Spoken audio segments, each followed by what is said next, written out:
Hello, everybody. I wanted to talk about meditation, but I want to be clear that I'm not here to meditate with you. This isn't a meditation guide.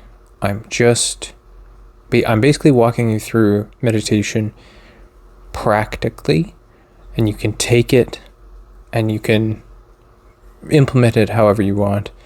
So first, I'm going to walk you through this. So first, how would I start you out getting you to meditate with me if I was going to do that?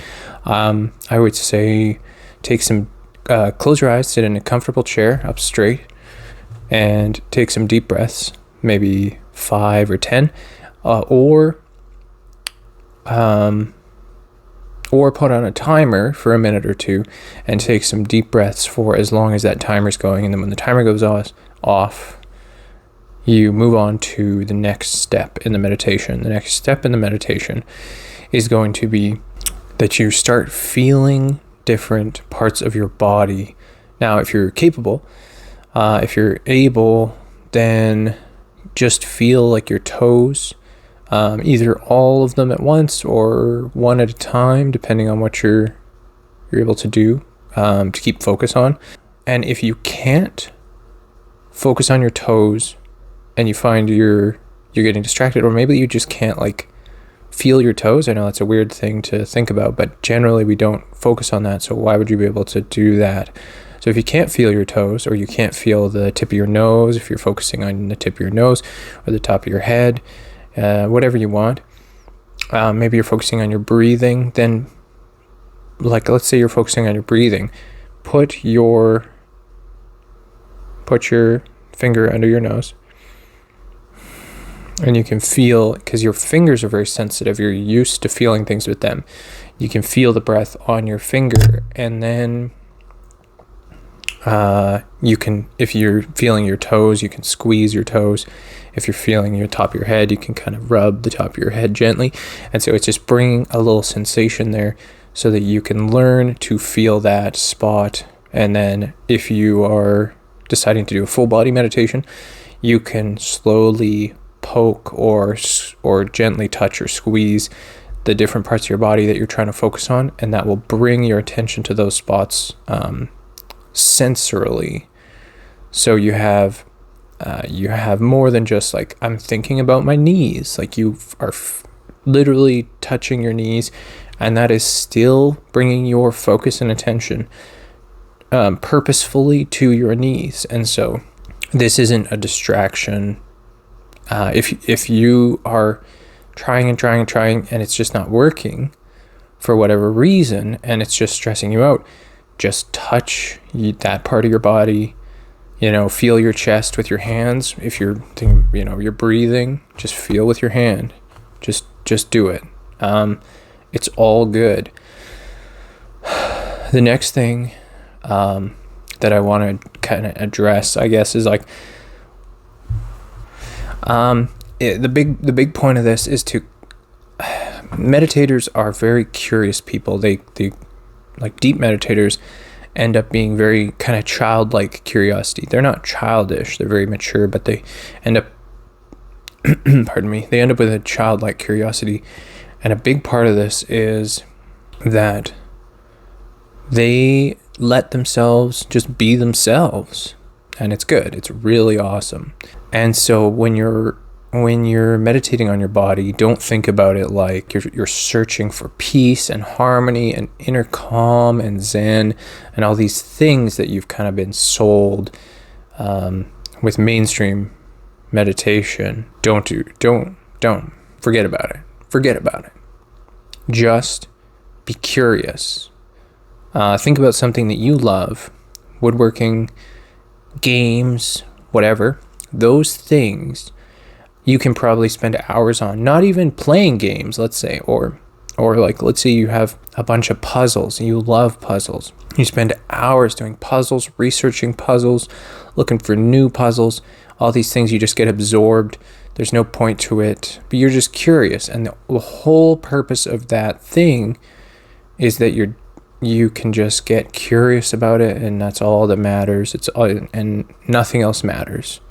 You're just a curious person, and that's it. That's the reason. So you sit down, you meditate, and you're focused on your body, and you're just curious about your body. Maybe you don't spend a lot of time on your body. So you're like, hey, my toes are here. And then you're like, oh, my toes kind of feel cramped. Interesting. So you're feeling your toes. Maybe you're like, oh, my feet kind of hurt, actually. Oh, okay. Or like, maybe not. Oh, my feet, they just feel like feet. Oh, my tendons. When I like wiggle my toes, my tendons kind of creak a little bit. That's something cool. That's kind of neat if you pay attention. Your tendons creak. Anyways, so just be curious. Just explore your body. Yeah. Now, okay, I want to address this quickly. And this is something that I've struggled with and that everyone I've seen has struggled with. And so I just want to call it out basically as very normal so that you don't go into it being like, I'm, so bad at meditation. No, you're wrong. You're wrong. You're not bad at meditation. This is the cycle. So you have focus. You choose something to focus on. You focus on it. Then you get lost. You start thinking about something. Then you judge yourself. You feel bad about it. Then you think about quitting meditation because you think you're bad at it. And then if you're somewhat dedicated, then you refocus. And then, you lose focus. You judge yourself, feel bad, think about quitting. And so you got this cycle. So as long as at that step of thinking about quitting, you instead come back to refocusing, you're winning, man. You're winning. Okay, that's out of the way. Now I want to say, and this isn't something that happens right away, but a big piece of meditation that I personally miss out on, and I'm starting to get a better understanding of, is that, meditation, the idea of going into meditation and gaining, mental clarity, focus, love, care, understanding, all this crap, it's good. It's an excellent thing to strive for. And one day, maybe those things will come to you. But these are byproducts. And a big thing that I don't really hear about, maybe it's out there a lot and I'm just an idiot, but letting go of control, especially letting go of control of your meditation time, is very important. So if you go into your meditation thinking, I'm going to develop extremely good focus, and in order to do that, I need to control my thoughts. Focus is very important, and it is an outcome of meditating that is very nice. But control is only going to make it harder when your thoughts come in and you judge yourself for those thoughts coming in, and you're in the cycle of judgment, refocus.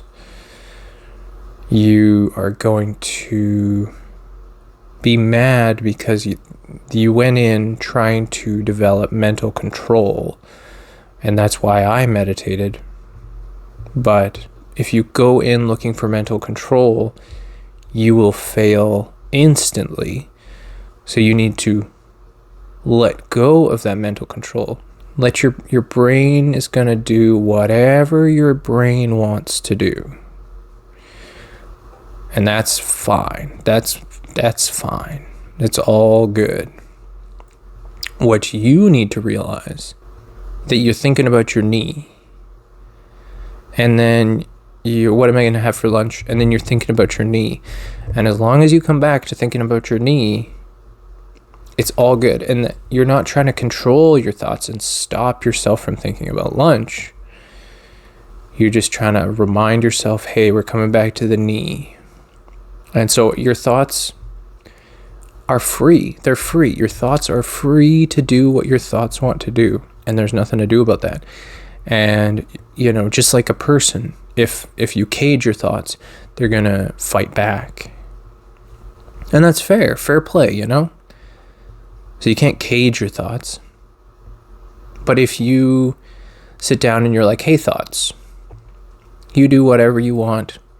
I'm going to be here feeling my toes, looking at my knees, feeling my heartbeat, and listening to my breath. I'm going to be doing that, and you are free to go play in the park and think about lunch and get mad at people at work.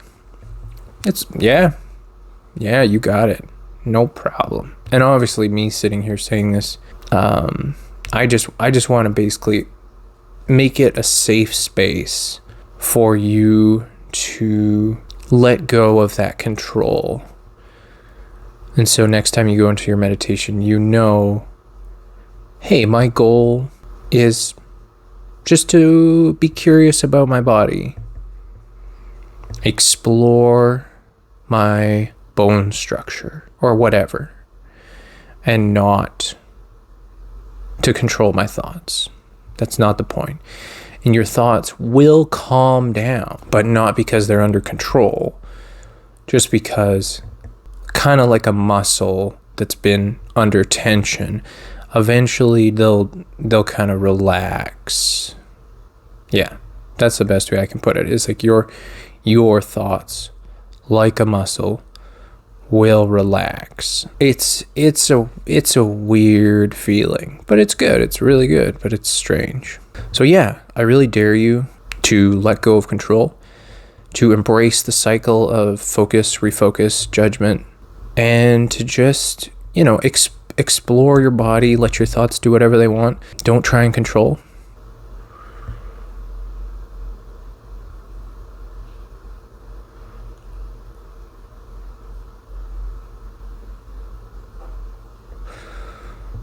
Yeah, that's it. That's it. Those are the things. I dare you to do those things. Okay, bye.